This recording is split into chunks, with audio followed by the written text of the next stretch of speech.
estudiantes que nos acompañan también el día de hoy de aquí de la Universidad de Ecotec, a la prensa y a todos los ciudadanos ecuatorianos que nos están siguiendo, también a nuestros colegas asambleístas que están conectados en virtualidad. Vamos a dar inicio a la sesión número 130 de esta comisión para continuar el tratamiento de la ley económica urgente enviada por el presidente Daniel Noboa, denominado el proyecto de ley reformatoria a la ley de régimen tributario interno para incentivar la construcción de viviendas de interés social y reducir el déficit habitacional. Por favor, señorita secretaria, sírvase constatar el quórum reglamentario. Buenas tardes, señora presidenta, señores asambleístas. Se va a dar inicio a la sesión número 130. Previo a dar cumplimiento con su disposición, presidenta, para registro de las actas, cumplo con informar que se encuentra conectado el asambleísta Blasco Luna, que ha pedido participar en la presente sesión. Solicito a los señores miembros de la comisión, por favor, registrarse en sus curules electrónicas para la constatación del quórum. Empezamos.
Cumplo con informar, presidenta, señores asambleístas, que contamos con 9 asambleístas registrados en la curul electrónica. Contamos, por lo tanto, con el quórum legal y reglamentario para instalar la presente sesión.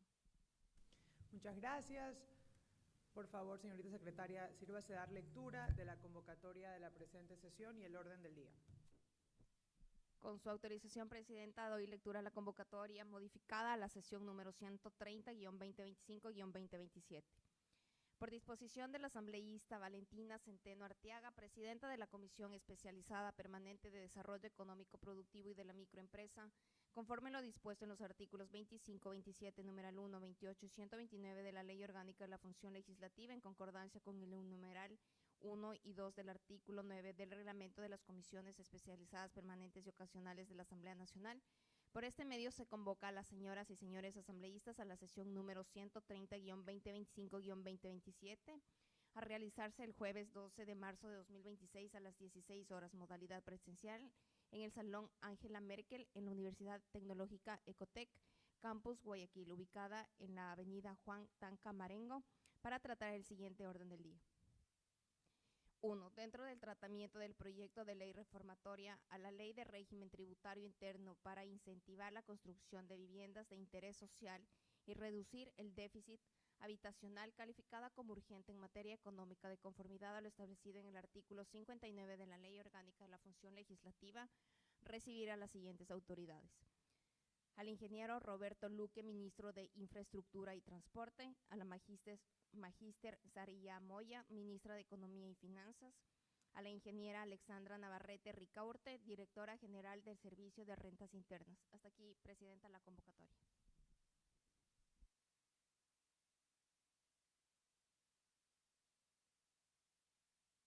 Muchísimas gracias. Nuevamente damos la bienvenida al ministro de Infraestructura y Transporte, el ingeniero Roberto Luque, también a los delegados enviados por la ministra de Economía y Finanzas, Sarilla Moya, y también a los delegados de la Dirección General de Servicios de Rentas Internas que se encuentran también con nosotros, Luis Emilio Vintimilla, director jurídico nacional, y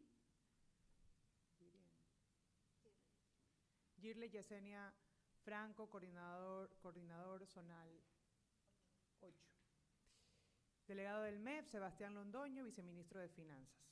Vamos a dar inicio. Señorita secretaria, por favor, de lectura al primer punto y único punto del orden del día.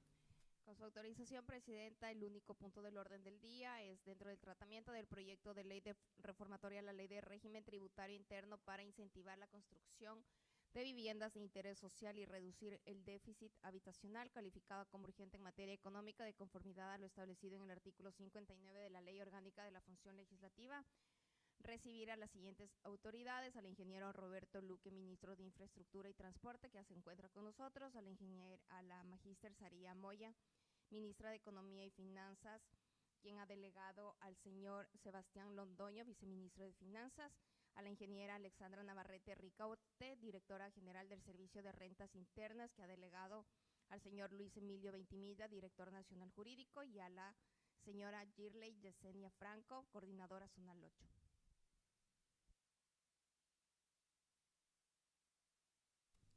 Muchas gracias. Vamos a dar inicio entonces. Ministro Roberto Luque tiene el uso de la palabra para sustentar este proyecto económico urgente enviado por el presidente.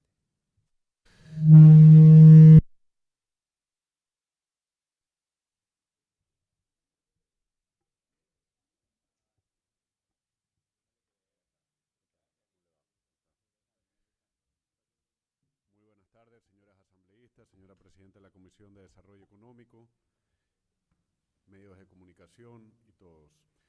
Estamos aquí en el año de la construcción, año 2026, declarado así por el presidente Daniel Noboa, pero el año de la construcción no se puede quedar en simplemente palabras, sino en la construcción de obra pública, que la estamos ejecutando a través del Ministerio de Infraestructura y Transporte y el Gobierno Nacional, y a través de la implementación de políticas públicas para que el sector privado también se pueda sumar al año de la construcción. Y así lo hemos venido haciendo desde el inicio de este gobierno. Ustedes, la Asamblea Nacional aprobó la primera ley económica urgente del presidente Noboa, en donde se implementó la devolución del IVA, que hoy estamos viendo los resultados con incrementos de 2 cifras en ventas del sector de la construcción y el sector inmobiliario, y el dinamismo que crea el sector de la construcción solo es un círculo virtuoso que lo tenemos que seguir fundamentando. Y hoy nos encontramos aquí en esta asamblea y en esta comisión justamente para implementar una política más que va a ahondar en este crecimiento de la construcción, pero que al mismo tiempo le va a dar un rostro humano para darle casas a la gente más necesitada. Tenemos una presentación que vamos a ir pasando y diapositivas que van a explicar un poco el diagnóstico, el porqué, el fundamento de una ley de esta naturaleza, y posteriormente un ejemplo de cómo creemos nosotros que se va a implementar. Avancemos en la presentación, por favor. Primero que nada es que no hay que inventar el agua tibia. Hay una ley orgánica de vivienda de interés social que es la que vamos a utilizar como fundamento para poder implementar el tema de la donación. Y en particular también tenemos que reconocer que tenemos planes habitacionales y programas habitacionales que hoy están funcionando y que están siendo beneficiados la ciudadanía, pero que también tenemos que ver en qué proporción, en qué rendimiento estamos con esos programas, cuántas casas estamos haciendo anual y si es suficiente esos programas para suplementar la oferta y el déficit habitacional que tenemos y sobre todo los objetivos que tenemos como gobierno y como Estado, porque esta es una política de Estado muy importante y que es pensada para la gente más necesitada. En ese sentido, tenemos vivienda de interés social que se divide en el segmento 1A y 1B. Y no quiero entrar en detalles muy técnicos, pero la gran diferencia entre el 1A y el 1B es el dueño del terreno, mientras que el 1B, el dueño del terreno es el Estado, y es una especie de urbanización en donde entra a urbanizar con rellenos, instalaciones, etcétera, y hace varias casas ahí, entran una vivienda que puede gastarse hasta $31.000 aproximadamente. Mientras que en el segmento 1A el propietario del terreno es el beneficiario y podemos gastar hasta $21.000. Hoy el programa que tenemos implementado para ese se llama Casa 100. Es casa 100% subsidiada de acuerdo a los beneficiarios. Voy a explicar en breves diapositivas cuál es el problema que estamos teniendo con ese programa, que si bien es cierto, estamos ejecutando casas, nos gustaría ir mucho más rápido y es el segmento donde más estamos esperando que la empresa privada nos ayude a donar casas. De ahí tenemos el segundo segmento, segundo y tercer segmento, en donde básicamente tenemos límites de $50.000 y también el segmento 3 que tiene un límite hasta $86.000. Esos dos límites comprenden un programa que nosotros tenemos que es Miti Miti, en donde es un crédito con tasa preferencial y tenemos un impacto muy grande en la ciudadanía, tenemos un rendimiento muy bueno, es decir, estamos construyendo casas rápidamente, aunque debe decirse que en este gobierno nacional se ha aumentado la tasa de colocación de casas con este crédito. En el medio tenemos lo que se llama un bono parcial, en donde también tenemos que se puede construir una casa de hasta $50.000 y la persona puede recibir un bono de hasta $7.000 y también tener el resto con una tasa subsidiada. Es un producto intermedio entre lo que es acceder a un crédito y que te regalen la casa, es recibir un bono y también tener un crédito con tasa preferencial. Avancemos, por favor. Entonces, básicamente, si es que nosotros vemos los montos que tenemos en el eje de las X, en este gráfico de aquí, que van desde 0 hasta $110.000, tenemos hasta $31.000 lo que podemos regalar de casas. Y los programas abajo ustedes pueden ver los programas que se ven beneficiados en esos montos, mayoritariamente es Casa 100. ¿Y por qué pasa eso? Porque el plan Credicasa, que es el plan que hemos creado nosotros del BIES, de una tasa de 2.99%, 25 años a plazo, sin entrada, y crédito Miti Miti, los costos no dan para vender con crédito viviendas tan pequeñas, ¿ya? Entonces es una necesidad que la está cubriendo 100% el Estado. El sector privado no ve un negocio en casas menores a $31.000. Y en ese sentido es que nosotros entramos a justificar esta ley. En ese segmento es el más importante, en donde queremos que entren en la zona donde, por un lado, Casa 100, estamos con rendimientos bajos en número de casas por mes, queremos aumentar ese rendimiento, donde tenemos más beneficiados, tenemos cerca de 2 millones de personas con el registro social menor a 29, que es para calificar a Casa 100. Esas personas obviamente no son necesariamente todas individuales, sino que es un núcleo familiar, entonces puede ser que el déficit sea cerca de $500.000 ahí, 500.000 personas. Entonces, en ese segmento es donde queremos tener la mayor colocación de este beneficio al impuesto a la renta que estamos proponiendo. Avancemos, por favor. Un poco ahondando en nuestros programas habitacionales. Casa 100, hacemos alrededor de 90 casas mensuales aproximadamente. En Miti Miti estamos avanzando con 300 casas mensuales.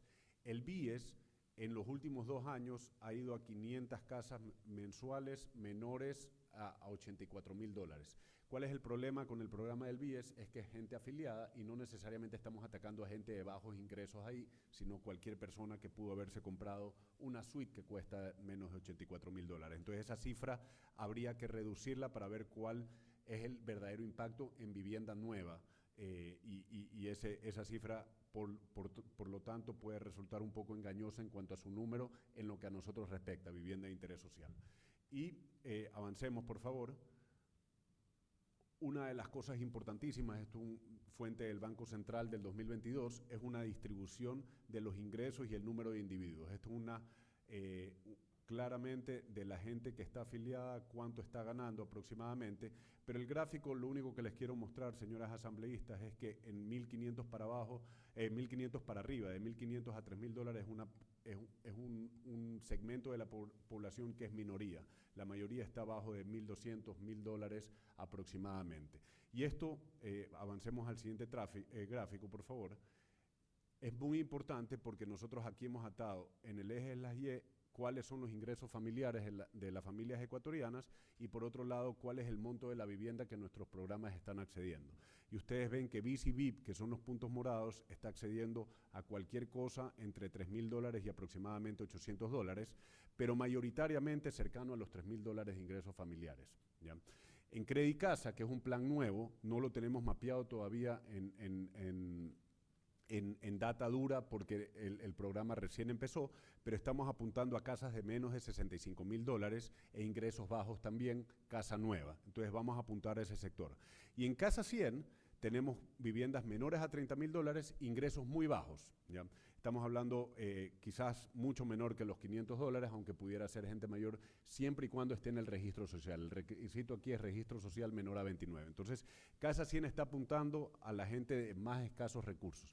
¿Cuál es el problema que estamos teniendo hoy en día? Que Casa 100 estamos con el menor rendimiento, ¿ya? Y nosotros estamos haciendo esfuerzos importantes con casas prefabricadas y con inversión pública tradicional para aumentar ese rendimiento, pero nuestro objetivo es mucho más grande y mucho más ambicioso y por eso estamos previendo que en el segmento de Casa 100 pueda entrar en efecto el tema de la donación de la empresa privada, generar casas para la gente más pobre y de menor ingresos. Avancemos. ¿Cómo se lo va a implementar? Nosotros vamos a, una vez aprobada la ley, hacer un catálogo de necesidades. Para eso estamos trabajando intensamente en una plataforma informática y también vinculando todo esto al registro, a la base de datos de la unidad de registro social para poder tener georreferenciadamente potenciales beneficiarios. Y esos potenciales beneficiarios luego tienen que ser discriminados de si es que tienen terreno o no tienen terreno, porque hay mucha gente que sí tiene terreno, por ejemplo, es dueña del terreno de la casa donde vive, pero esa casa no está necesariamente apta para ser habitada. Entonces, ese es un potencial beneficiario para este programa. Por otro lado, puede ser que alguien esté viviendo en una zona en donde ni siquiera tiene regularizada. Para eso también tenemos otro programa del Ministerio de Infraestructura y Transporte, que es Creamos Patrimonio, en donde podemos regularizar su predio y después potencialmente es un nuevo beneficiario a la casa. Pero hoy el problema que estamos teniendo, señores asambleístas, es que el diagnóstico del déficit habitacional lo tenemos muy macro y no más específico. La herramienta lo que nos va a permitir es especificar mucho más cuál es el diagnóstico de quién tiene casa, si esa casa está lista para ser habitada, si está legalmente regularizada y dividir en los diferentes programas que tenemos qué programa le sirve a cada ciudadano, ¿ya? Porque hay muchos ciudadanos que ha despertado interés las políticas que estamos implementando y debemos de reconocer y hacer un mea culpa de que la medida que hemos estado implementando de que la persona se tenga que acercar al ministerio para recién ser beneficiario no sirve a los intereses que estamos haciendo. Entonces tenemos que ir a la tecnología para poder masivamente registrar a los beneficiarios y eso es lo que estamos haciendo. Avancemos. Dicho esto, vamos a presentar la reforma a la ley orgánica. Voy a leer solo la parte pertinente, pero el artículo dice así: los contribuyentes que realicen donaciones a favor del ente rector de Hábitat y Vivienda tendrán derecho a una rebaja del impuesto a la renta causado en el ejercicio fiscal en el que se perfeccione la donación equivalente al 100% del valor donado con un límite máximo del 30% del impuesto causado sin derecho a devolución. Abajo hay unas reglas generales del artículo que creo que no son pertinentes leerlas, pero vamos a ir explicando cuáles son, cómo se implementaría este artículo. Avancemos. Hay unas disposiciones transitarias generales que yo entiendo que todos los asambleístas las conocen. Avancemos y veamos el ejemplo. Este es un ejemplo sencillo en donde una empresa, dona 14 viviendas. El valor de cada una es cerca de $21.000 y resulta en $296.000. Y el impuesto a la renta causado sería de $1 millón aproximadamente en el año fiscal 2026. Primero, el valor máximo que pueden donar son $300.000. Por ende, esos $296.000 sí entran dentro del rango y podrían donarlos absolutamente, ¿no? Entonces, ¿cuál es el beneficio? La rebaja del 100% de estos $296.000. la rebaja aplicada resultaría de estos $296.000 y el impuesto a la renta a pagar en este caso sería cerca de $403.000. ¿Cuáles son los requisitos que deberían de cumplirse? Primero, que se cumpla con la Ley Orgánica de Vivienda de Interés Social, que como lo vimos al inicio es muy clara en cuanto a los valores de salarios básicos unificados por cada segmento y obviamente también que responda a las necesidades que el Ministerio de Infraestructura y Transporte registre en el catálogo de necesidades. Esto es, el tipo de vivienda, superficies, estándares, que no estamos inventando absolutamente nada, son los ya establecidos en la ley y en el reglamento de la Ley de Vivienda de Interés Social. El proceso tendría una escritura pública de donación, una inscripción en el registro de la propiedad y de ahí la transferencia del Ministerio de Infraestructura y Transporte a los beneficiarios vulnerables, que son gente pobre, mujeres, jefas de hogar, y en realidad todos los que hoy ya califican al programa de Casa 100, ¿ya? Que son básicamente los que establece ya la Ley Orgánica de Vivienda de Interés Social. Con esto yo he terminado la comparecencia del día de hoy. No sé si es que hay alguna pregunta y presto a responderlas. Muchas gracias, ministro. Vamos a abrir el foro.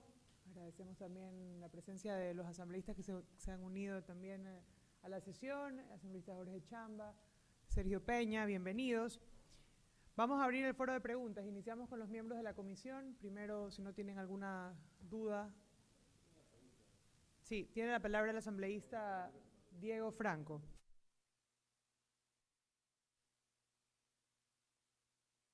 Ministro, muchas gracias por su explicación. Yo tengo una pregunta, más que todo una preocupación. Tomando en cuenta que los GATS tienen competencias de ordenamiento territorial, ¿qué mecanismos tienen ustedes para asegurar que estos proyectos de vivienda social se desarrollarán en zonas adecuadas en base a esas funciones y capacidades que tienen los GATS? Gracias, asambleísta Franco. Primero es necesario decir que no es nada que no estemos haciendo el día de hoy. Hoy el gobierno nacional está entregando casas 100% subsidiadas en terrenos propios y en terrenos propiedad del Estado. Entonces, los requisitos que se implementan el día de hoy son los mismos que se van a implementar posteriormente para la aplicación de esta ley. Y eso implica, evidentemente, que los terrenos en donde se vayan a construir no consten en los mapas de riesgos de los respectivos municipios, pero aquí usted toca un tema que sí es fundamental. Hoy el gobierno central está dando claras muestras de que para el gobierno es sumamente importante dotar de casas a todos los ciudadanos. Y lamentablemente hay que decir que los GATS no necesariamente están en la misma página y están yendo en contra de los ciudadanos con procesos lentos para los trámites de permiso de construcción que en vivienda de interés social deberían de ser expeditos. Y nosotros estamos tomando y pidiendo a la Superintendencia de Ordenamiento Territorial que tome acciones contra aquellos GATS que demoran sobre todo los permisos, y cualquier trámite que el registro de la propiedad también demore, lo vamos a publicar, a hacerlo público, porque no puede ser que teniendo ciudadanos que no tengan dónde vivir o que hoy, por ejemplo, con la temporada invernal estén en zonas de riesgo o inundados, tengamos a GATS que estén pensando quizás en fiestas y en otras cosas adicionales y no en necesariamente tramitar rápido. Ni siquiera estamos diciendo usted construye, usted haga algo, simplemente tramite rápido los permisos para vivienda de interés social, que son proyectos importantísimos para el país.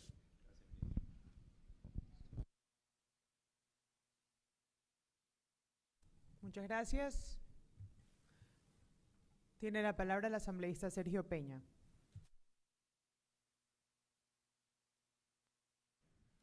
Bueno, buenas tardes con todos. Ministro, buenas tardes a todos los compañeros de la Comisión de Desarrollo Económico, de los ecuatorianos que nos ven. Bueno, antes de todo, hacer un comentario. Si eso está pasando, podríamos revisar también la posibilidad de poner una transitoria para que en el tiempo de ejecución de este plan el registro lo tenga que manejar, pues en este caso, la función del Estado correspondiente para agilitar esto de aquí. Sería buenísimo poder revisar eso si es que es viable jurídicamente, como una idea viendo la problemática que existe.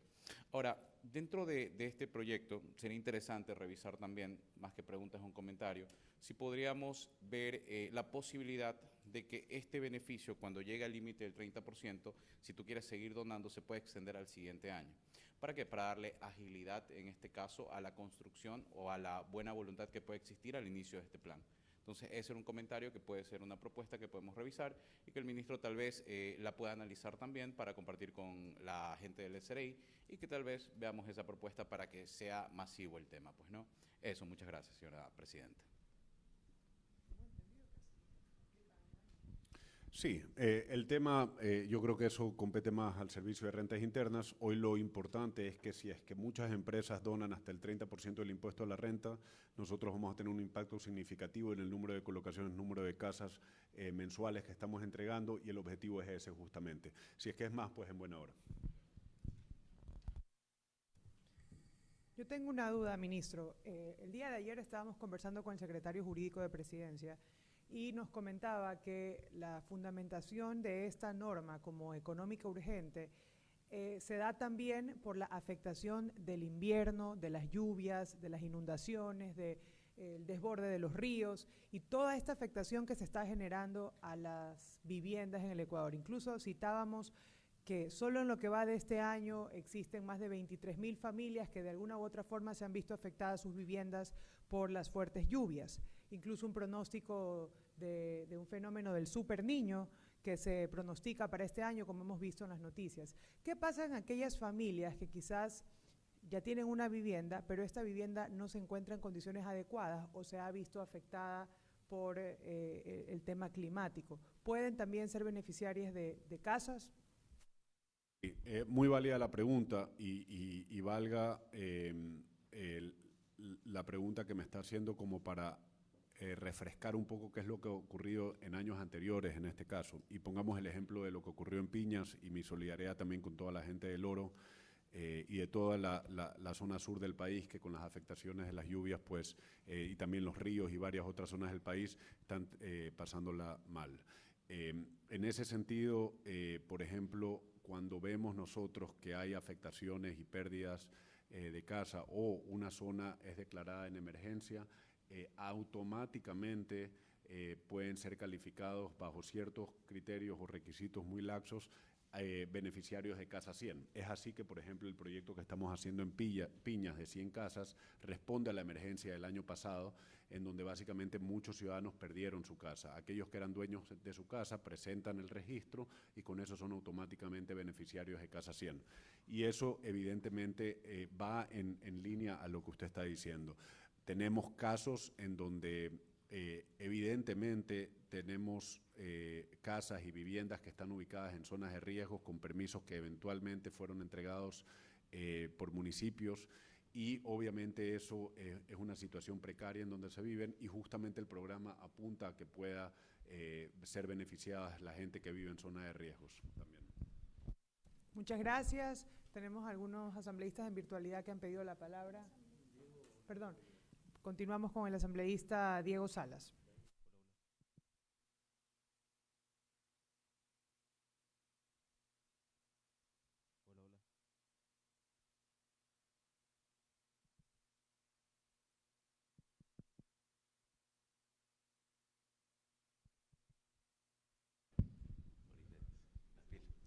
Muchas gracias, señora presidenta. Saludar a los colegas asambleístas, a los medios de comunicación, a los queridos estudiantes también que están presentes en esta importante sesión.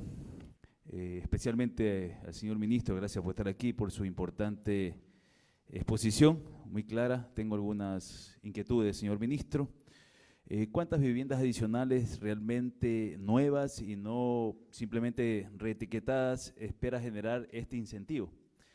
¿En qué provincias específicamente y con qué meta anual verificable? Porque si no hay una meta neta clara, el riesgo es que el Estado solo termine subsidiando proyectos que el mercado igualmente iba a construir, ¿no? Y no se generaría el empleo, no se generaría reactivación económica, etcétera, etcétera, ¿no?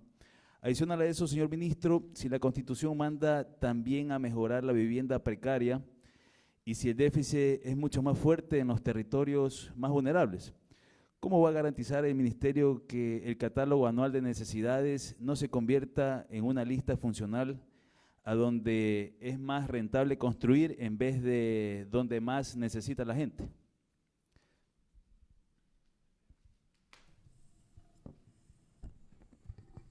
Muchas gracias, señor asambleísta. A ver, yo creo que la exposición fue demasiado clara como para entender que estas viviendas no van a estar sujetas al mercado de la venta.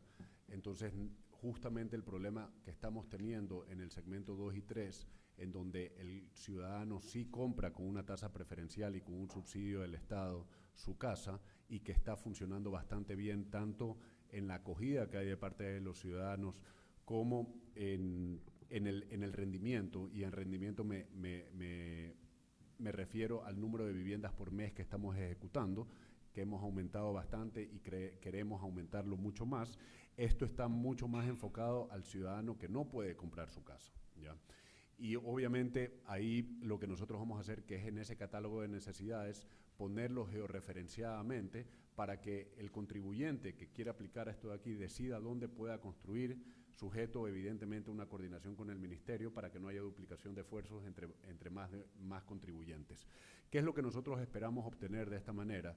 Que cuando se entre al catálogo de necesidades, el contribuyente pueda decidir: aquí hay una necesidad, por decir algo, en Pichincha o en Imbabura, y yo estoy cerca de esa zona y puedo construir en esa zona porque tengo los costos más bajos en esa zona. Construye la casa, mete el trámite en el ministerio, y nosotros tenemos ya beneficiarios en esa zona porque por eso está en el catálogo de necesidades, y esa gente va a recibir su casa, que son beneficiarios que ya están establecidos por la Ley Orgánica de Vivienda de Interés Social. Entonces, estamos atando una necesidad de gente que tiene que recibir su casa con lo que nosotros estamos haciendo por esfuerzos individuales como gobierno de construir casas 100% subsidiadas, como lo estamos haciendo ahorita en Baba, en Piñas, en Payatanga, en Santa Ana, en Manabí y en muchas otras zonas más. Y también con la vivienda que estamos nosotros mismos haciendo 100% prefabricada, que lo vamos haciendo en terreno propio de los ciudadanos, con el esfuerzo del privado. ¿Por qué? Porque en esa zona donde es casa regalada, 100% subsidiada, es donde más beneficiarios tenemos. A pesar de que estamos haciendo todos los esfuerzos por ir más rápido, que venga un agente externo y nos ayude a suplir esa demanda, es bastante bueno, ¿ya? Eso sobre el tema de la meta verificable, ¿no? Y esto incluye también mejorar vivienda precaria. No están desvinculadas las dos, porque en esta herramienta que nosotros vamos a tener, lo que queremos tener es el diagnóstico del déficit habitacional con una precisión mayor de la que tenemos ahora con el censo, por ejemplo. ¿Y qué es lo que pensamos obtener? Que los ciudadanos deben de, al entrar en esa herramienta, llevarse un producto habitacional que el gobierno les ofrezca. Ese puede ser, en primera instancia, simplemente titularizar su predio. Pero esa titularización de predio para esa persona significa un patrimonio y una seguridad jurídica que hoy no lo deja dormir ni siquiera, porque se la pueden sacar en cualquier momento. Una vez que él tenga titularizado ese predio, puede acceder a los otros beneficios que nosotros tenemos, que puede ser Casa 100. Si esa Casa 100 es entregada por el gobierno o entregada por el privado devengado del impuesto a la renta, a esa persona no le importa. Lo que importa es que tenga su casa, y ahorita estamos simplemente siendo más ágiles con la ayuda del sector privado en la zona que más beneficiarios podemos tener, y que por motivos de la contratación pública a veces es más lenta en relación al universo de personas que se pueden ver beneficiadas. Gracias.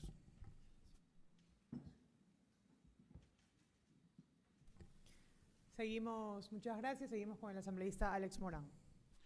Bien, buenas tardes con todos. Señor ministro, su comparecencia fue excelente. Quiero recalcar de que como representante del Distrito 2, uno de los distritos donde encontramos la mayor cantidad de asentamientos irregulares en Guayaquil, sí es preocupante este tema, porque obviamente el universo que confió en quienes representamos ese distrito, justamente la necesidad era la vivienda, la regularización de la vivienda. Y creo que este proyecto también va a darles a ellos un alivio, va a responder las necesidades que tiene ese universo al cual en este caso represento dignamente. Dentro de su explicación, señor ministro, quisiera que profundice un poco más el tema de las donaciones. Quisiera ver si las va a realizar la empresa privada directamente a los usuarios o va a ser la donación a través del MIP y ellos a su vez se harán a los usuarios. Muchas gracias, señor ministro. Muchas gracias, señor asambleísta. Estuvimos en Monte Sinaí hace poco tiempo, no solo anunciando un parque que es muy necesario para ese sector, pero también entregando 200 títulos de propiedad. Y ese es el verdadero ejemplo de lo que podemos hacer. Si es que se entregan 200 títulos de propiedad y hay gente que es dueña de esa propiedad, pero que está viviendo en condiciones precarias, pueden ya acceder a otro beneficio del ministerio, que es Casa 100 o cualquier otro de los beneficios. Y un poco esa es la idea, justamente atacar a todos los ciudadanos con productos que tenga el ministerio.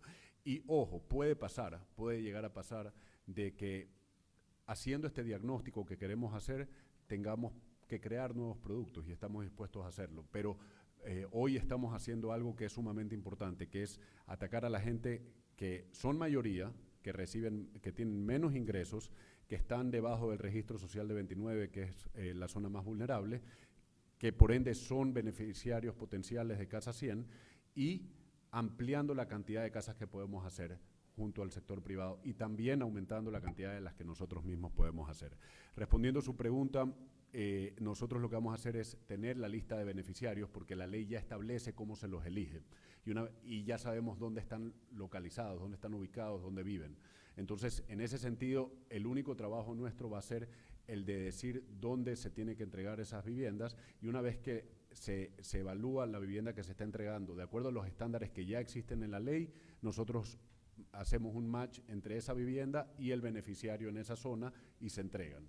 Es decir, el contribuyente no va a elegir a quién le entrega la casa, sino que es el ministerio, de acuerdo a lo que ya existe en la Ley Orgánica de Vivienda de Interés Social. Finalizamos con la última pregunta, asambleísta Jorge Chamba. Hola, gracias, señor ministro Roberto Luque, qué gusto verlo por estos lares, nos volvemos a reencontrar. Gracias, presidenta, por esta oportunidad. Bueno, es de conocimiento público, yo pertenezco a otra comisión, el día de ayer también, pues gracias a las facilidades que me brindó la presidenta de esta comisión, quise comparecer. Como bien lo expliqué ayer al señor secretario jurídico de la Presidencia de la República, yo vengo de los sectores populares, yo represento a los sectores populares y conozco los verdaderos problemas de los que adolecen las personas que viven en estos sectores. Primero quiero pasar por felicitarlo, ministro. Estuve hace 2 semanas en Alausí, porque sufrió otra desgracia Alausí, un aluvión, y fui llevando ayudas técnicas y la gente me reconoció y lo mandó a felicitar. Las casas que se perdieron en el primer deslave que sufrió Alausí ya fueron resarcidas. Y fui al lugar donde hoy quienes sufrieron las pérdidas están viviendo en esa suela preciosa que hizo este gobierno. Cerca de 100 viviendas de 2 plantas de lujo. Así obra este gobierno, que es el gobierno de la gente pobre, que es el gobierno de la gente buena.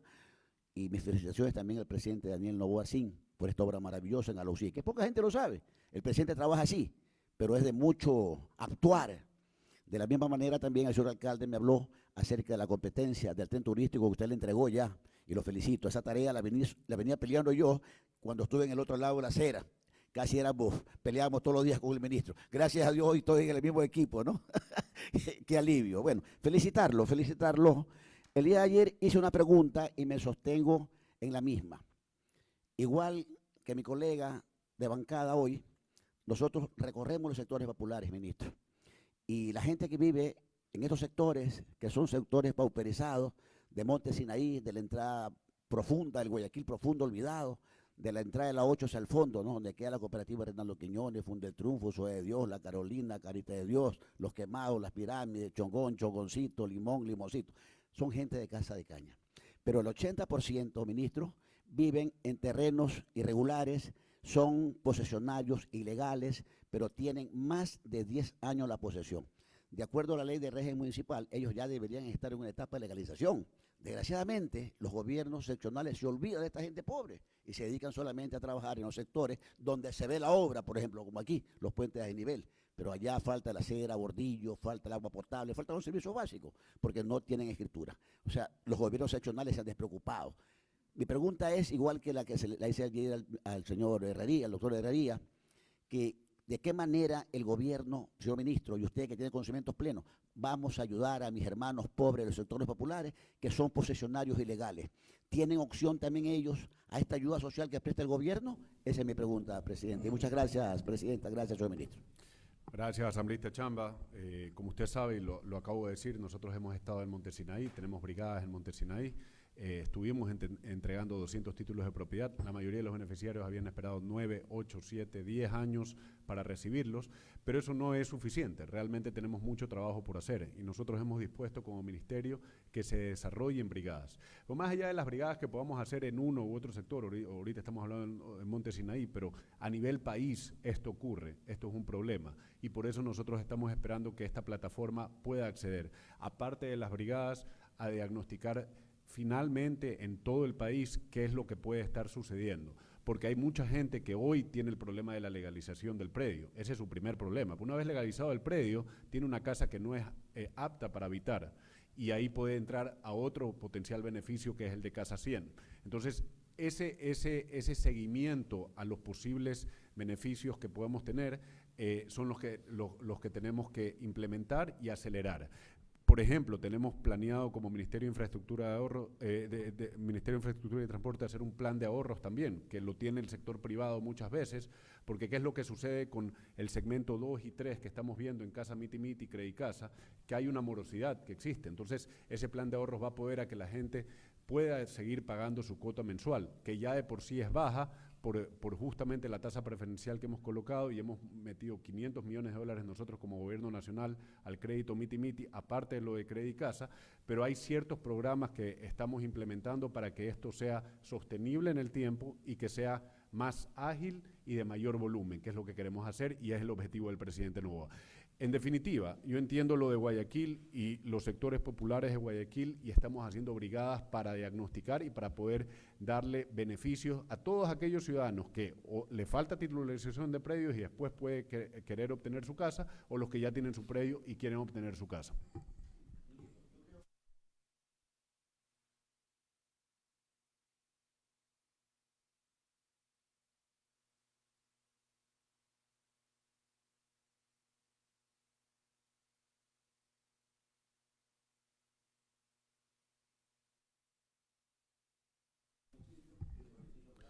Yo discrepo, asambleísta, porque nosotros tenemos que trabajar en todas las ciudades del país, independiente de donde el alcalde sea o no sea aliado a nosotros. Nosotros no podemos depender de los alcaldes para desarrollar el programa habitacional que tenemos. 200.000 soluciones habitacionales, sí, es un programa ambicioso, lo vamos a cumplir, pero más allá de eso, hoy no podemos estar dependiendo de que la gente dependa su casa y su techo de un alcalde.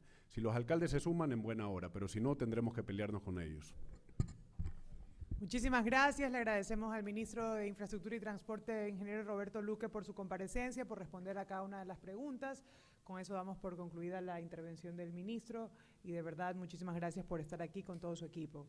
Muchas gracias. Vamos a continuar con el Servicio de Rentas Internas, el Ministerio de Economía y Finanzas, y para eso voy a delegar la presidencia al vicepresidente Diego Franco.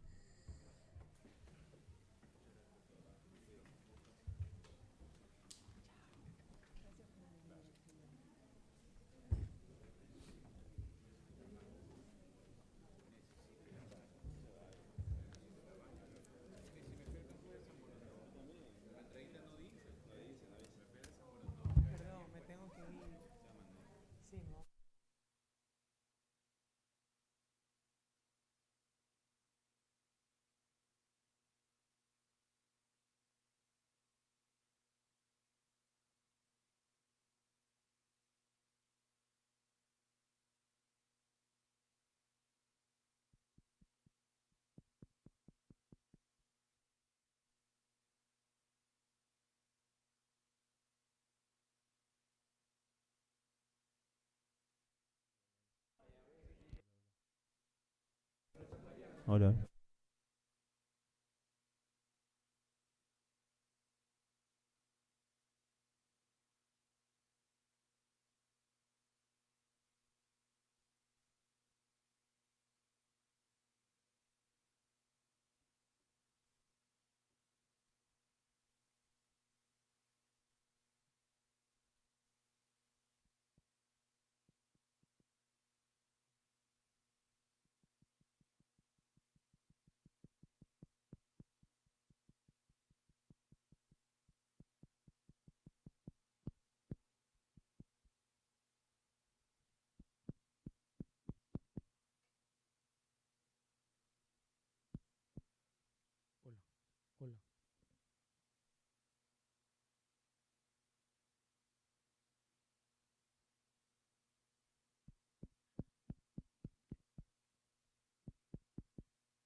Hola, hola, hola, ¿escucha?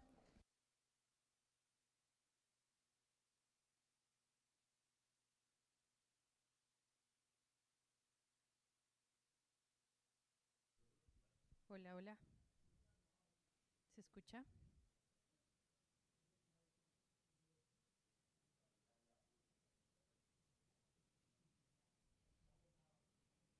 Este está bajito, dice. Hola, hola, hola.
Vamos a continuar con la sesión.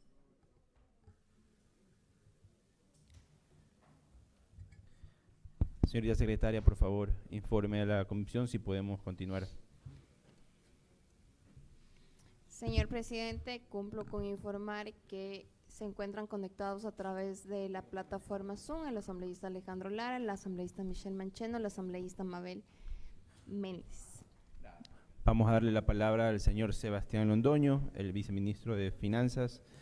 Muchas gracias por estar con nosotros, nos acompaña desde la virtualidad. Viceministro tiene de 10 a 15 minutos para comparecer a esta comisión, se le concede el uso de la palabra.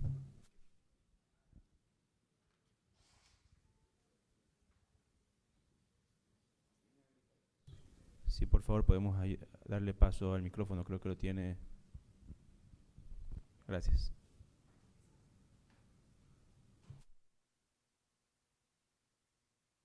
Buenas tardes, señores asambleístas. ¿Sí me escuchan de la forma correcta? ¿Sí? ¿Se me escucha bien? Sí, se le escucha. Listo. Muchas gracias. Gracias, señores asambleístas. Muchas gracias, señores asambleístas. Muchas gracias a todos por la apertura. El día de hoy quisiera comenzar más bien este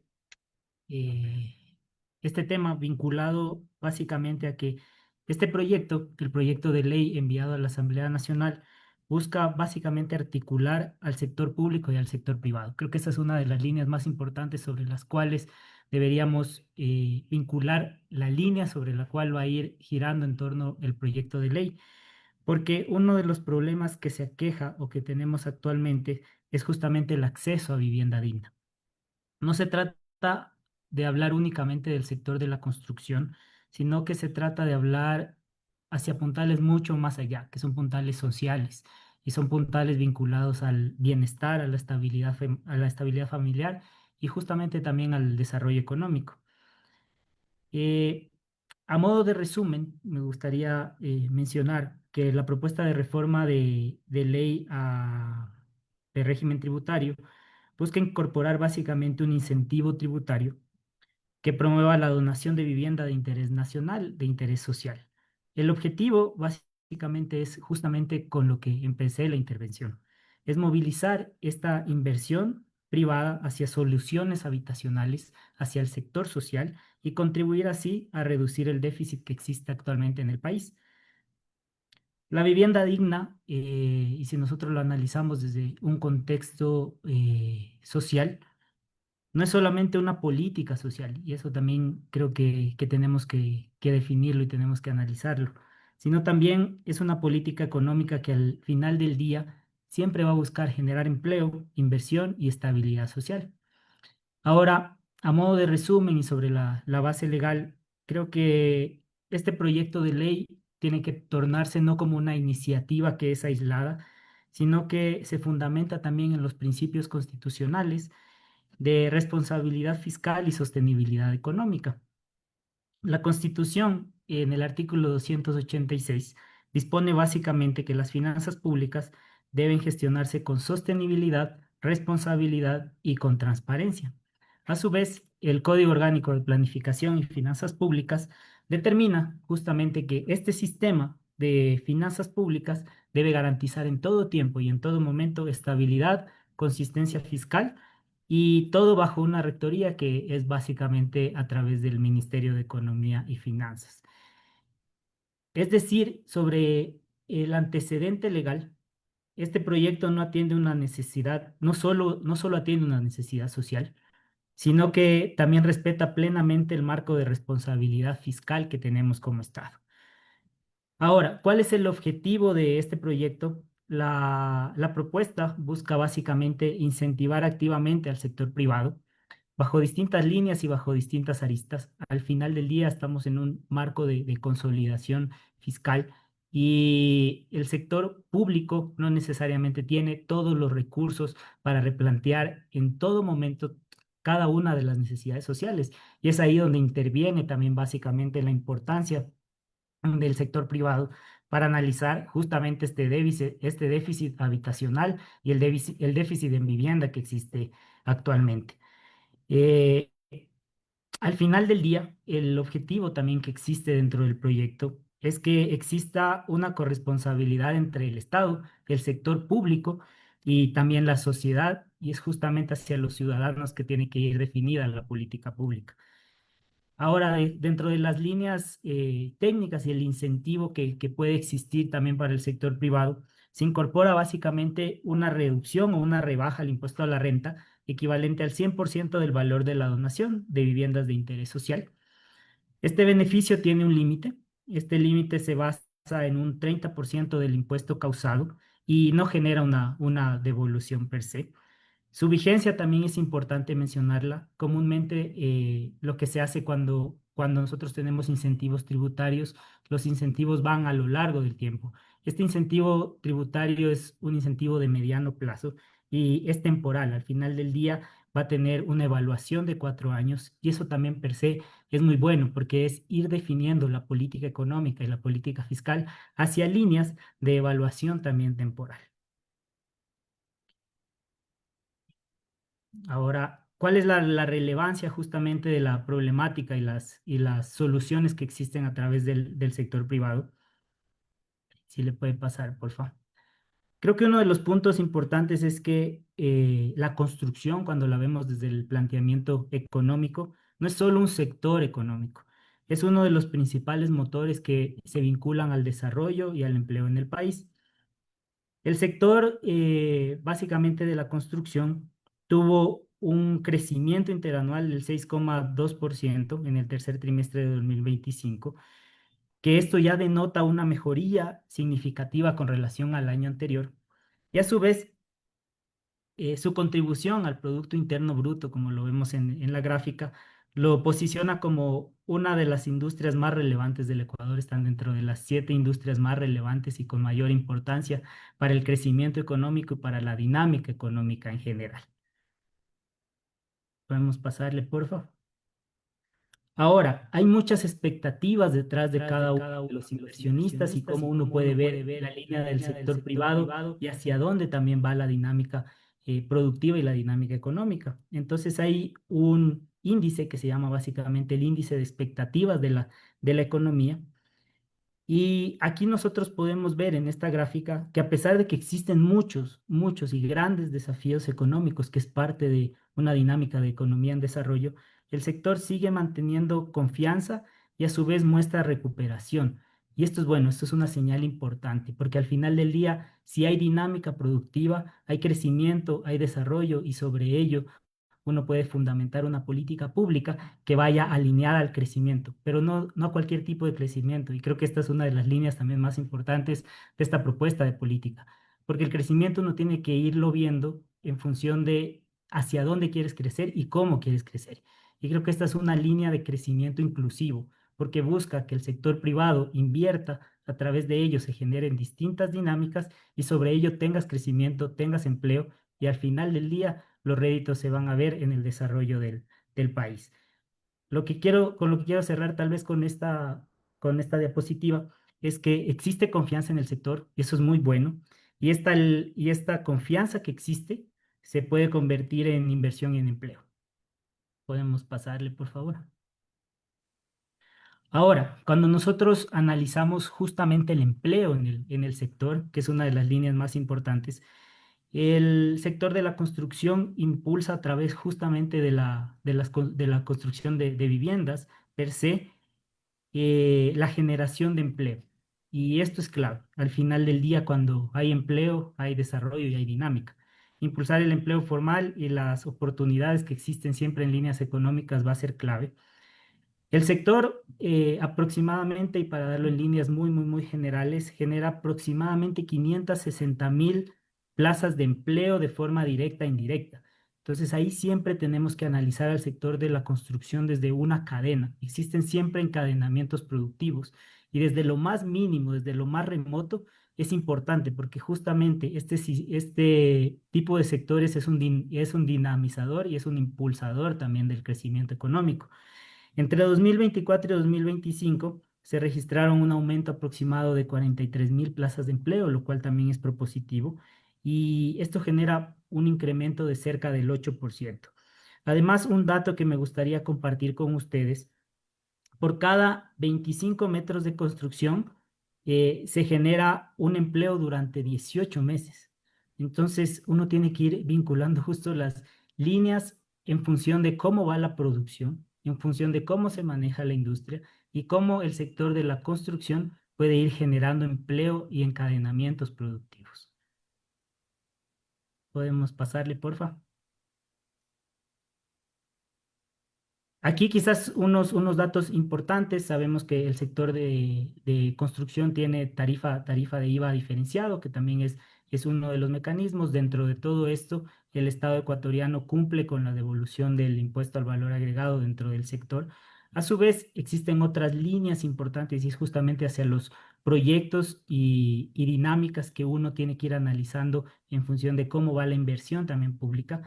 Entonces, por ejemplo, solo en el proyecto Miti Miti son cerca de 500 millones para reactivar esta obra pública. Y sobre ello, siempre uno va a tener, cuando existe una mayor inversión, podemos ejecutar también proyectos, generar este empleo formal, generar mejor calidad de vida para los ecuatorianos y a su vez, creo que siempre tenemos que ver en el territorio y en el territorio es clave. Cuando existe una dinámica productiva, se dinamizan justamente también las economías locales y eso también es uno de los aspectos claves que buscamos a través de la propuesta de reforma. Vamos a pasarle, por favor. Ahora quizás importante aquí mencionar solo en términos muy generales, el país ha avanzado, si bien es cierto, en acceso a vivienda, pero todavía existen muchas brechas importantes. Los avances son claves, pero las brechas también tenemos que seguirlas analizando. Cerca de 6 de cada 10 ecuatorianos, llamémoslo, tienen acceso a vivienda propia, pero aún existe un porcentaje importante de ecuatorianos que viven en alquiler o en viviendas que son prácticamente prestadas.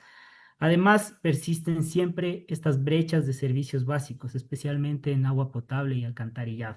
Cuando se generan proyectos de vivienda que van ligados también al desarrollo per se de cada uno de los sectores, siempre uno va vinculando cómo la inversión privada puede generar también dinámica para a través de ello generar justamente esos desarrollos, por ejemplo, en otro tipo de bienes y otro tipo de servicios públicos, como es justamente el agua potable, acceso a servicio eléctrico, acceso al alcantarillado, porque al final del día siempre la dinámica productiva va a existir y esto genera siempre una mayor dinámica dentro de los sectores productivos.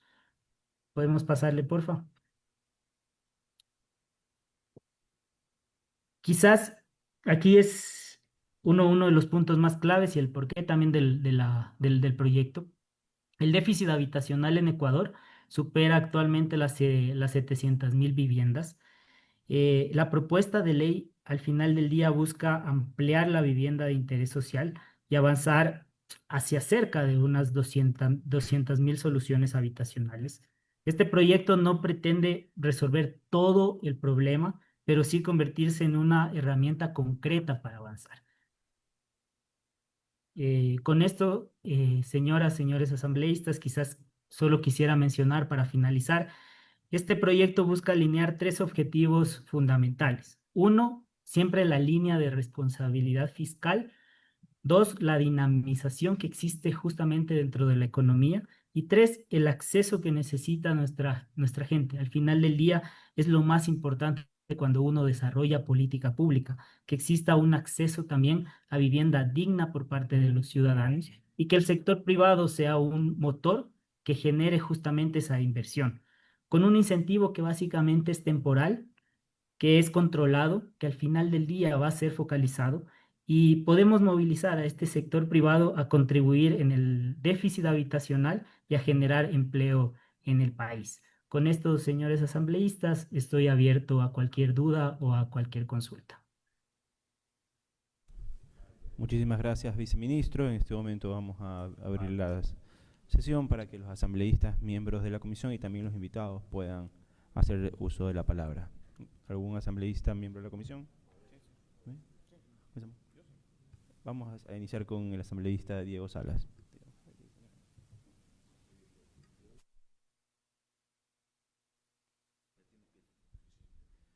Muchas gracias, señor presidente encargado. Saludar al señor viceministro, agradecer por su importante comparecencia. Señor viceministro, el proyecto parte de la idea de que no hay espacio fiscal, pero al mismo tiempo crea un nuevo gasto tributario.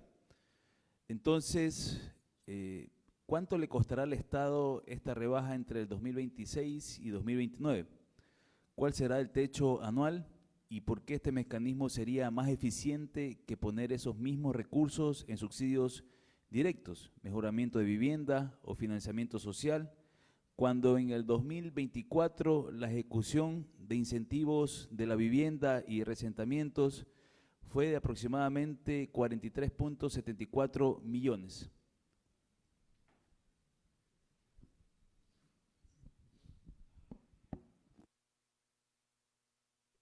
Muchas gracias, señor asambleísta, por su consulta.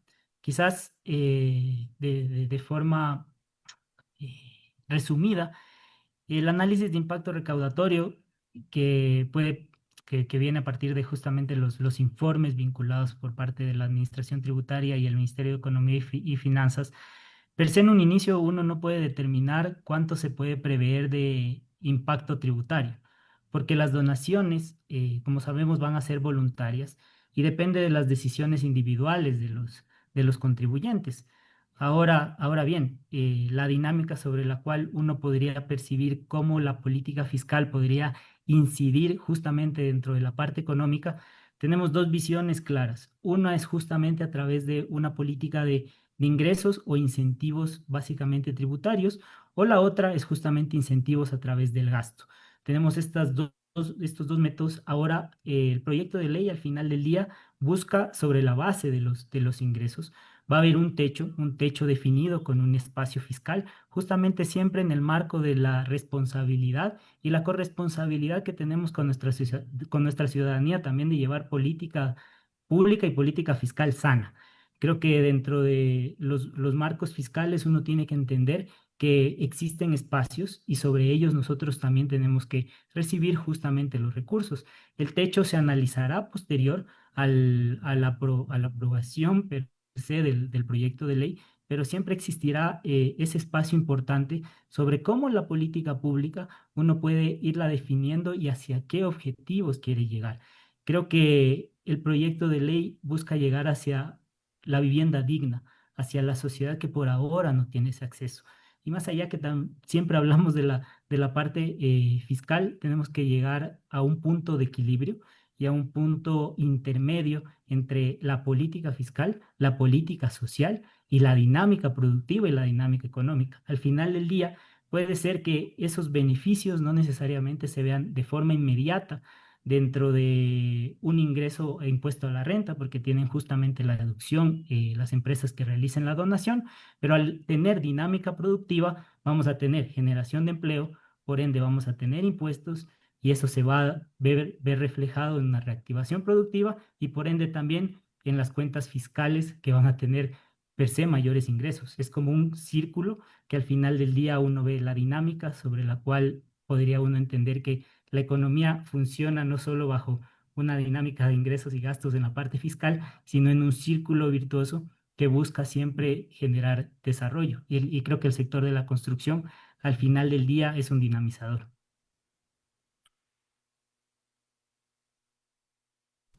Muchísimas gracias. Tiene la palabra la asambleísta Mabel Méndez.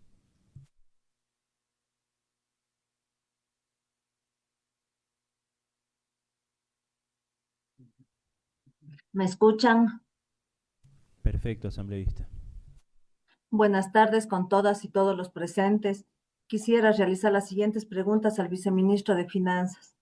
Primero, en el proyecto denominado Proyecto de Ley Reformatoria a la Ley de Régimen Tributario Interno para incentivar la construcción de viviendas de interés social y reducir el déficit habitacional calificado como urgente en materia económica, se hace referencia a que en el presupuesto del 2026 existe una necesidad de financiamiento de 16.000 millones de dólares. Pregunto a usted, ¿en qué magnitud ayuda este proyecto a disminuir esta necesidad de financiamiento? Segundo, ¿existe una cuantificación del Ministerio de Finanzas o del Servicio de Rentas Internas referente al impacto en la recaudación del impuesto a la renta en el 2026, 2027 y 2028 y el impacto en el presupuesto general del Estado. Tercero, ¿existe algún estudio que demuestre y cuantifique las posibilidades reales de cómo las disposiciones del proyecto van a contribuir a solucionar los problemas de déficit habitacional? Muchas gracias.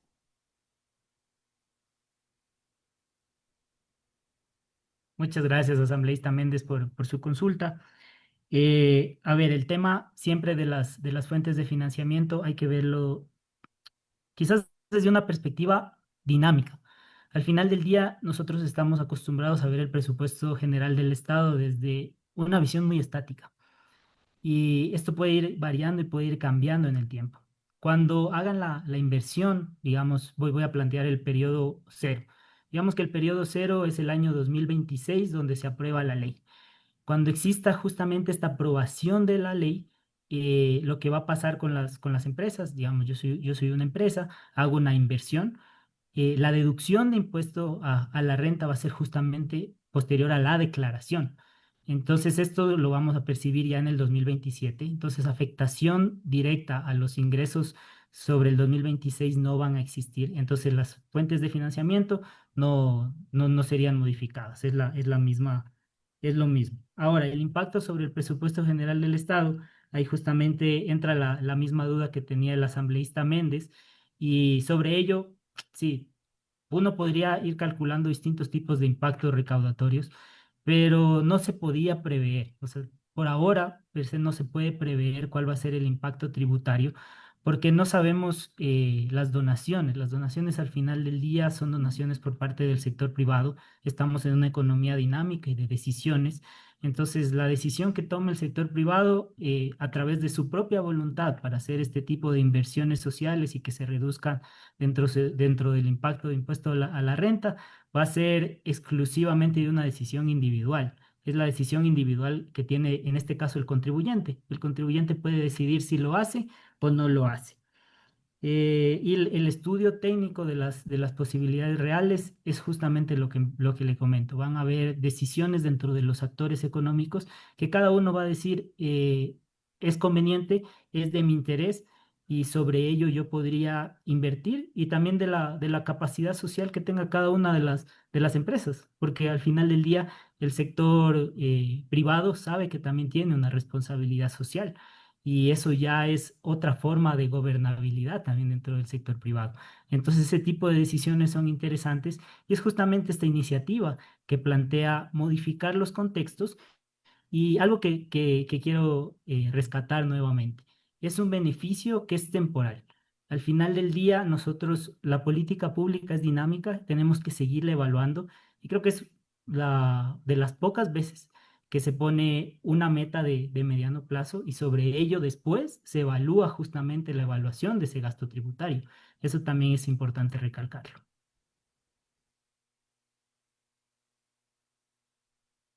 Tiene la palabra el asambleísta Sergio Peña. Hola, hola. Hola. Sí, aquí está. Señor viceministro, yo tengo una consulta básicamente, más que dudas, porque el proyecto creo que es claro, busca justamente pues esta alianza entre la parte privada y pública que es importantísima. Pero ¿qué pasa? Y yo lo ponía sobre la mesa y para que ustedes lo consideren, porque ustedes como Ministerio de Finanzas podrían tener los números más claros o ver cuál podría ser la afectación positiva o negativa para ponerlo sobre la mesa y escuchar su opinión. ¿Qué pasaría si, por ejemplo, yo, empresa, dice, bueno, me interesa, ¿no? Pero no quiero donar del millón que tengo que pagar 300, quiero donar 600. ¿Sería posible que pudiéramos revisar para ver si ese adicional de 300.000 que no entraría dentro del presente periodo fiscal podría trasladarse al impuesto a la renta del siguiente año? Porque puede existir, por darle una posibilidad, de que el sector privado diga, ¿sabes qué? Me gusta, quiero invertir, quiero en este caso donar las casas de interés social. Pero claro, yo tengo que pagar 1 millón de impuestos, por ejemplo, este año, y solamente puedo 300.000. Me interesaría no 300, sino 600. Pero claro, no me voy a beneficiar de los otros 300.000.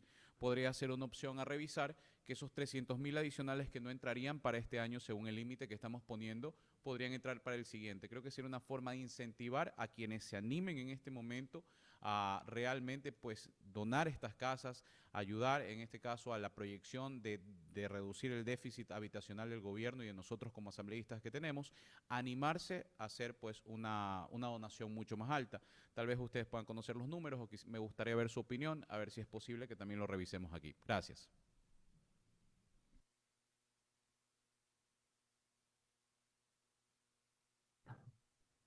Muchas gracias, señora asambleísta, por su consulta. Y creo que hay que analizarlo, creo que puede ser viable en la medida de que uno pueda contextualizar siempre desde una perspectiva intertemporal.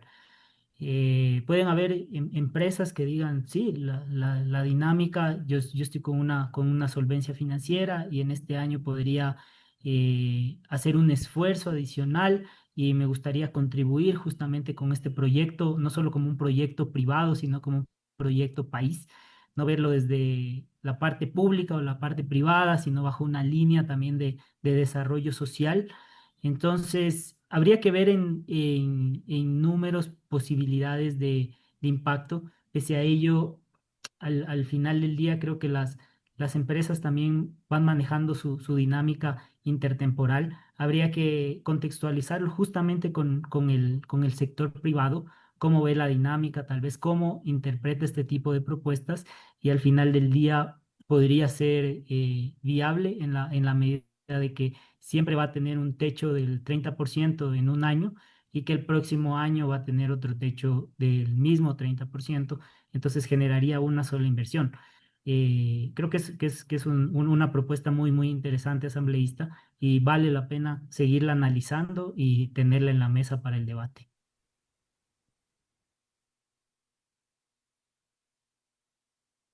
Viceministro, muchísimas gracias por comparecer ante esta comisión y también por responder a las preguntas de los asambleístas. Vamos a dar paso a nuestros siguientes y últimos invitados. Ellos son los delegados de la Dirección General del Servicio de Rentas Internas, el señor Luis Emilio Ventimilla, director nacional, y la señora Yirley Yesenia Franco, coordinadora zonal número 8, que ya están con nosotros acá. ¿Sí? Ustedes tienen cada uno 10 minutos para comparecer y ¿está bien? Buenas tardes y se les concede el uso de la palabra.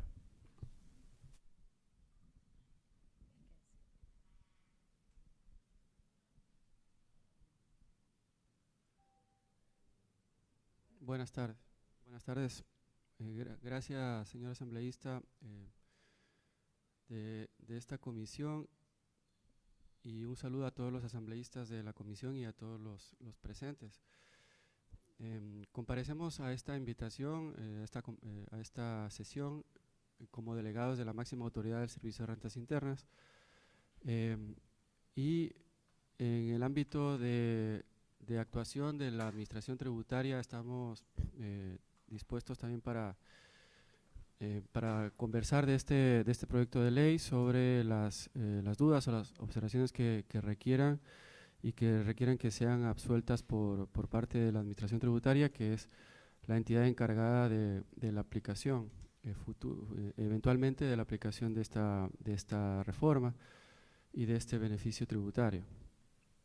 Hemos preparado una presentación en el contexto de lo que ya ha mencionado el ministro Luque, el viceministro también del Ministerio de Economía y Finanzas.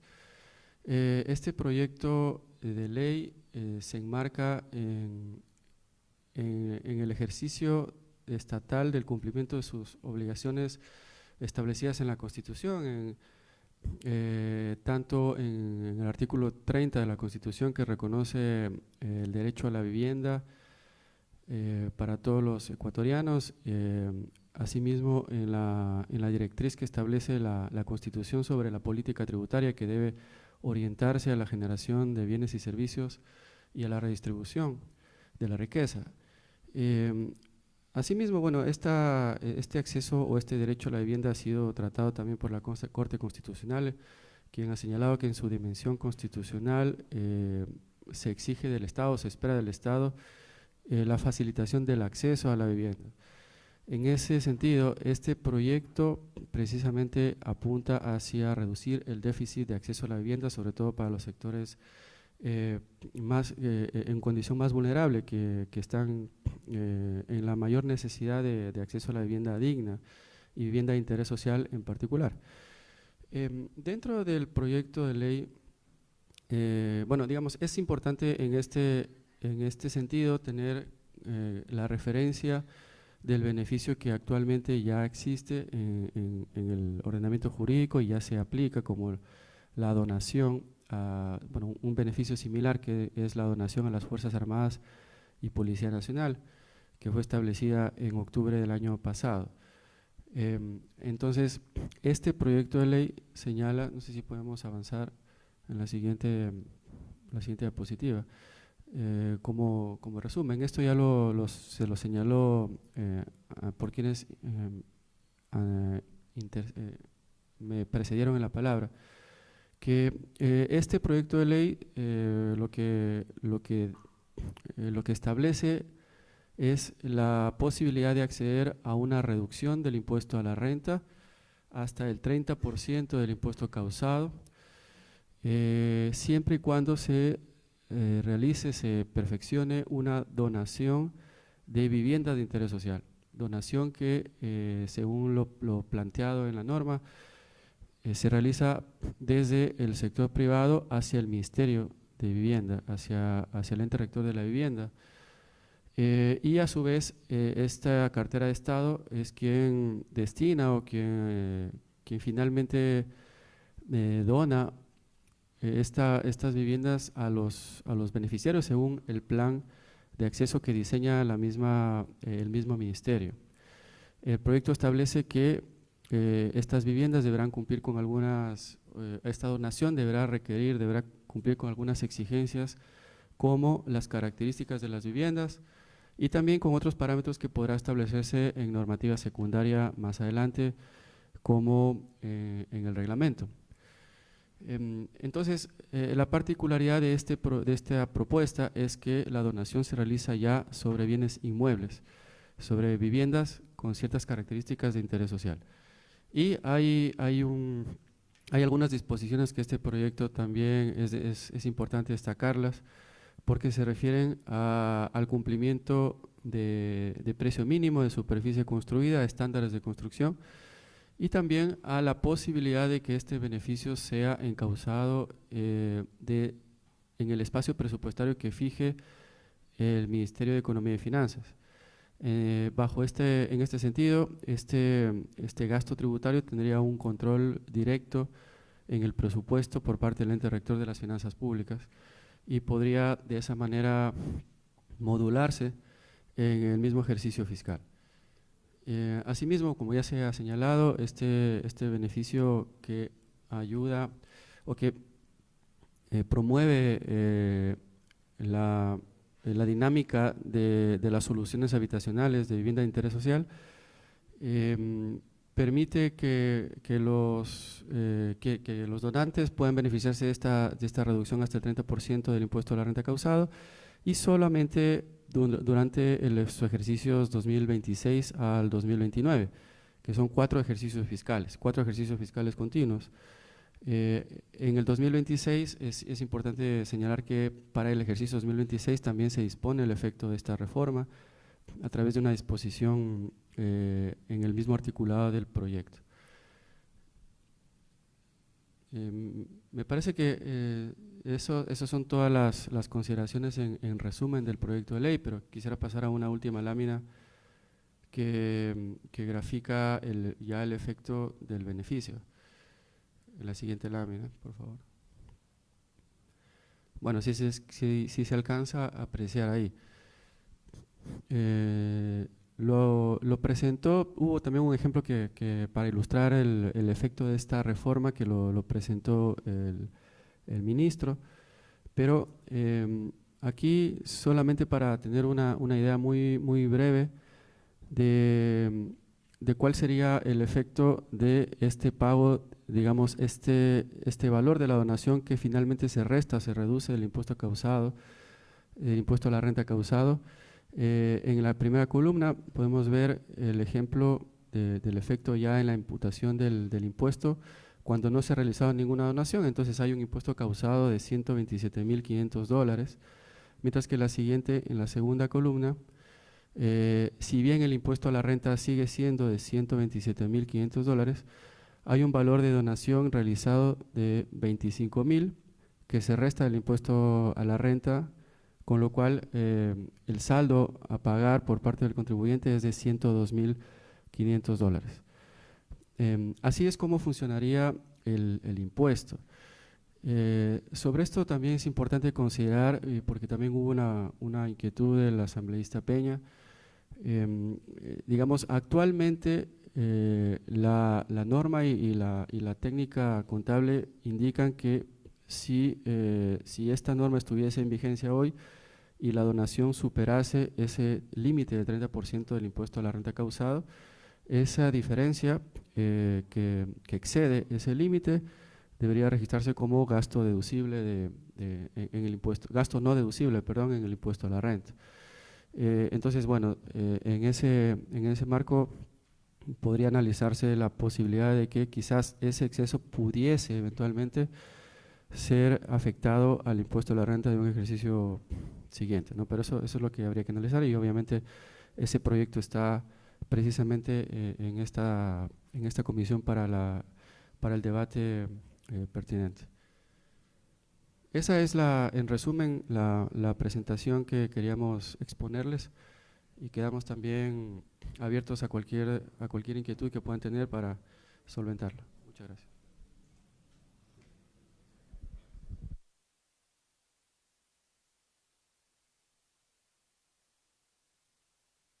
Muchísimas gracias, director. No sé si algún asambleísta de la... Sí, ¿nadie más acá presente? No, súper claro. ¿Ustedes ninguno? Sí, yo sé, pero ninguno acá. Tiene la palabra el asambleísta Mabel Méndez.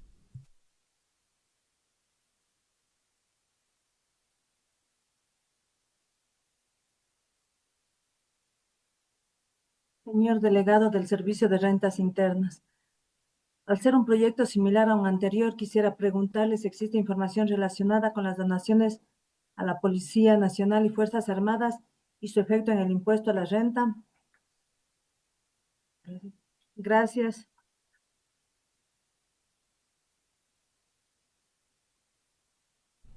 Gracias. Gracias, asambleísta Méndez. Buenas tardes, muchas gracias.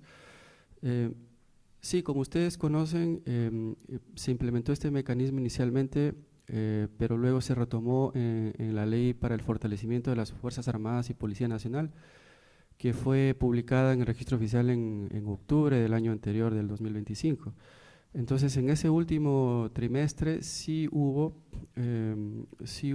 una respuesta, quizás una respuesta de algunos contribuyentes, quienes participaron o quienes se acogieron a este beneficio y participaron en acuerdo a su voluntad en las donaciones a las fuerzas del orden. Tenemos una cifra aproximada de $25 millones de donaciones del año anterior, en el trimestre anterior, que se recibió por parte de las autoridades de los dos ministerios, Ministerio del Interior o Ministerio de Defensa.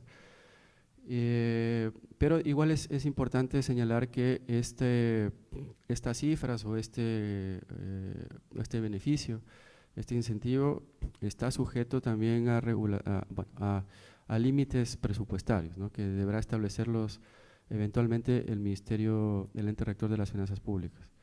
Entonces, así es como se propuso también este proyecto, y bueno, ya eventualmente cuando se apruebe, ya se trabajará en ese techo, que lo había mencionado también el viceministro Sebastián Londoño, el viceministro de Finanzas.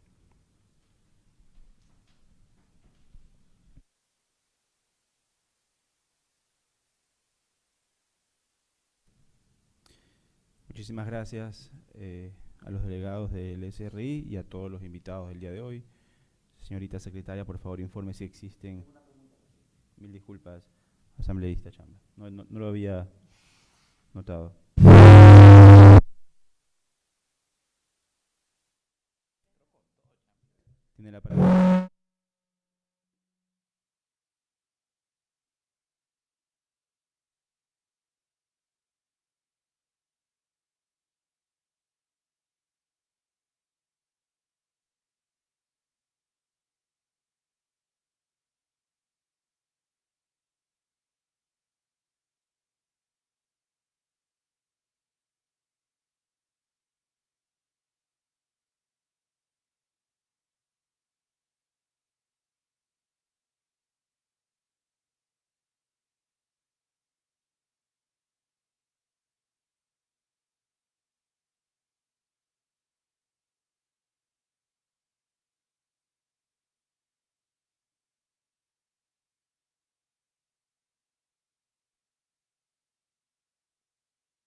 Servicio de Rentas Internas cumple un papel protagónico en este proyecto. Ustedes son la base y la estructura en la que se basa el Estado para que este proyecto se desarrolle de la mejor manera. Mi pregunta viene con relación a ello. ¿Cómo distribuye el Servicio de Rentas Internas las donaciones con relación a este proyecto habitacional? ¿Por provincias, por etapas? ¿Cuál es el manejo económico para que la ciudadanía se entere y sepa cómo se distribuye el dinero de las donaciones que hacen los empresarios? Esa es mi pregunta, señor presidente. Muchísimas gracias.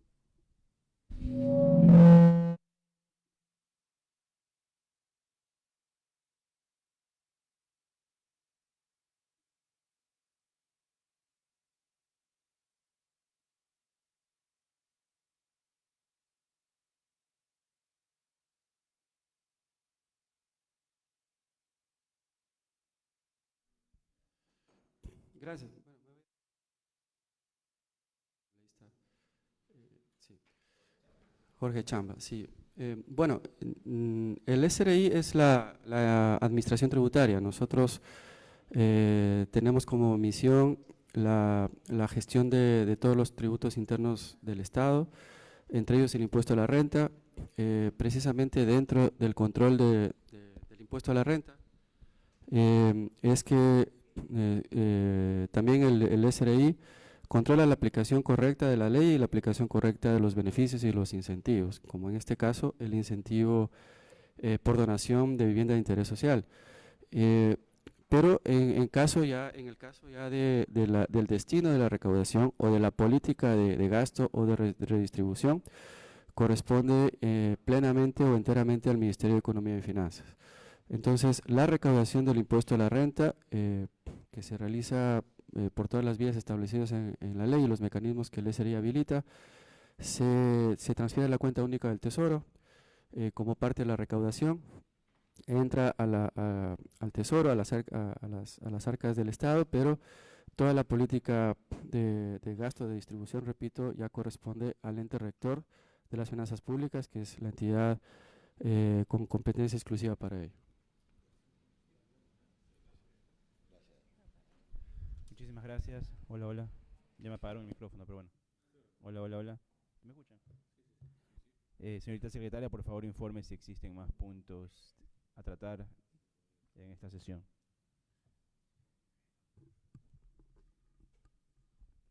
Señor presidente, cumplo con informar que no existen puntos pendientes por tratar en la sesión 130.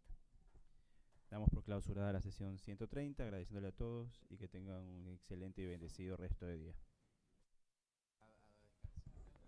Siendo las 17:09, se clausura la sesión 130.